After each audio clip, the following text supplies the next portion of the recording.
Welcome to the Angelati studio, and I'm joined now by Steffen from Venios. And Steffen, congratulations first off. You won the award for the Startup Award within the innovation prizes that were given out. And just tell us a little bit about what Venios is seeking to do. Yeah, sure. Thank you very much. So Venios is basically, well, as you mentioned, a startup company, and we are dealing with data on the low and medium voltage regime of power grids, basically. And what we do is we have a cloud-based software solution that combines measurement data and combines models that are fed by secondary data sources to actually gain insight, be it for the grid operators themselves, so for grid investment planning, grid operations, or be it for other use cases within the utility, so to support sales efforts, to identify potential target customers or target clients for new offerings the utility might have. So this is a two-step play. One is about management and getting insight of your operational infrastructure on the low voltage side.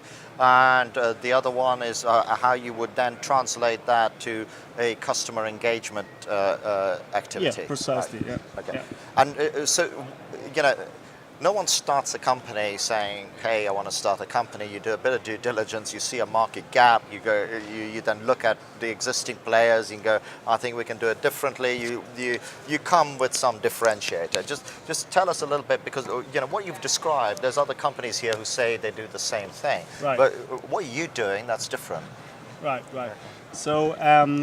Well, first maybe the market, what is changing and why do we see the opportunity to actually do something? Yeah.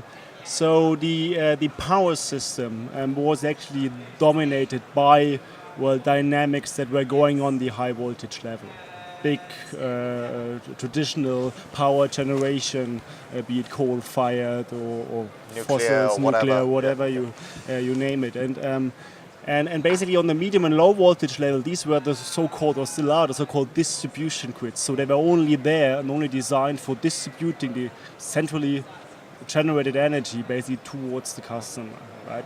And now what has happened, mainly actually due to regulation and to feed-in tariffs and incentives, is that we see a massive decentralization of energy generation. You've got the Energiewende. Right. Yeah. So in Germany, or in German, it's called the Energiewende. It's the energy transition that actually takes place all around the globe in more or less comparable manner. So so the figures for Germany are that we meanwhile have 1.2 million PV installations on the low voltage level alone, a couple of 100,000 windmills that are new to the medium voltage. So the whole dynamics in the system is now coming from the low and medium voltage rather than from the high voltage. So the whole task of managing the technical infrastructure, the grid, has totally changed, and that also had impact on the business side of utilities, right? Because power prices are actually falling on the wholesale market.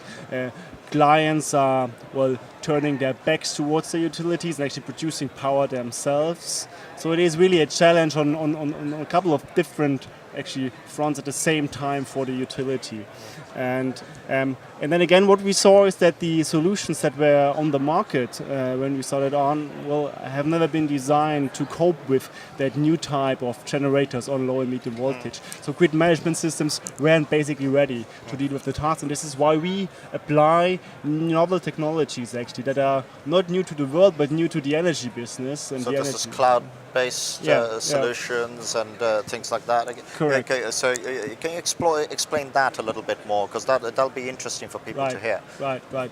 So one of the main challenges of dealing with low and medium voltage systems is that they are very complex topologies, and a large number of mostly small participants. the 1.2 PV. But they have a large aggregated effect. Well, they do, but they also have local effects. Yeah. So you really have to be, you have a spatial and a time resolution to really see what is going on where and when in your system to actually deal with it. So you need a lot of data, and you can't really measure everything, right? Because the investment necessary in running out all these meters would be just too high. They will be there eventually, but it will take another 10 to 15 years.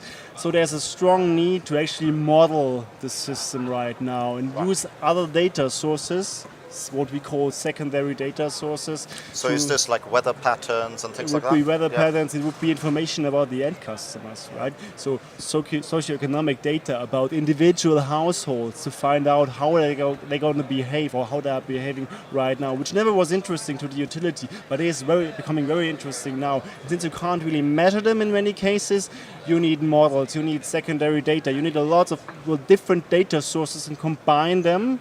And this is why server-based systems that can deal with a lot of data simultaneously are the way to go. And this is why we are cloud-based with our solution.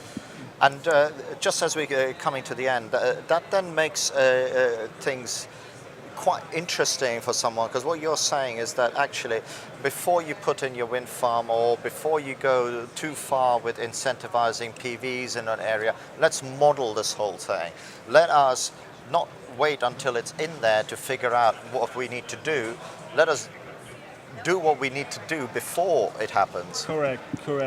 So the overall goal is to have an efficient system overall, right?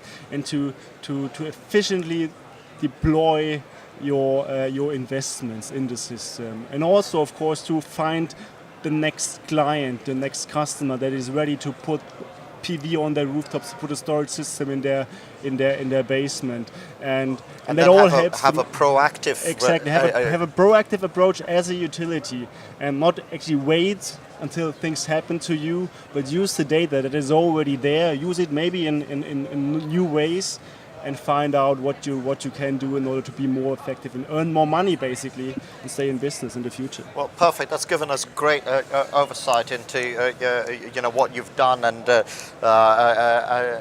also why you won the whole startup side of things. I wish you a lot of luck and a lot of success, and great job on winning that award.